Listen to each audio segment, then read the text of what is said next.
ഈ ആപ്പിലേക്ക് രജിസ്റ്റർ ചെയ്യുന്ന ജീൻ സിംഗിനെ തേടി 2022 മെയ് 1 ഒരു നോട്ടിഫിക്കേഷൻ വരുന്നു. ഈ നോട്ടിഫിക്കേഷൻ എന്ന് പറയുന്നത് മധ്യപ്രദേശിലെ ഗോളിയാർ സ്വദേശിനിയായ ഒരു ശ്രദ്ധ ലെനിൻ എന്ന് പറയുന്ന സ്ത്രീയാണ്. 43 വയസ്സാണ് ഇവർക്ക്.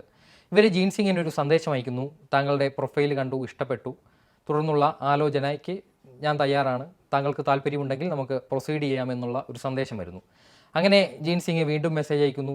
ഇവരുടെ പെട്ടെന്ന് ഒരു ആപ്പിൽ ഇത്തരത്തിലുള്ള തട്ടിപ്പുകൾ നടക്കുന്നത് കൊണ്ട് തന്നെ അത്യാവശ്യം വിദ്യാഭ്യാസമുള്ള റിട്ടയർമെൻറ്റ് ഗവൺമെൻറ് സർവീസിൽ നിന്ന് റിട്ടയർ ചെയ്ത ഒരാളെന്ന നിലയിൽ ഇയാൾക്കൊരു സംശയമുണ്ടായി. അപ്പോൾ തന്നെ ഈ ശ്രദ്ധ ഇവരുടെ ആധാർ കാർഡ് അയച്ചു കൊടുക്കുന്നു. ഈ ആധാർ കാർഡിലെ പേരെന്ന് പറയുന്നത് ശ്രദ്ധ ലെനിൻ എന്നാണ്. ലെനിൻ ആരാണെന്ന് ചോദിച്ചപ്പോൾ തൻ്റെ മുൻ ഭർത്താവായിരുന്നു. പിന്നീട് മോചിത ആയതിനു ശേഷം ഈ ഒരു പേര് മാറ്റാൻ മെനക്കെട്ടില്ല. അതുകൊണ്ടാണ് ആ ഒരു പേര് അങ്ങനെ തന്നെ ആധാർ കാർഡിലും കാണുന്നതെന്ന് അറിയിക്കുന്നു. അങ്ങനെ ഇവർ ഇരുവരും ഫോൺ നമ്പർ പരസ്പരം കൈമാറുന്നു. അത് പിന്നീട് ആ ആപ്പിന് പുറത്തേക്ക് വാട്സാപ്പ് മെസ്സേജുകളായും കോളുകളായും ആ ഒരു സൗഹൃദം വളർന്നു.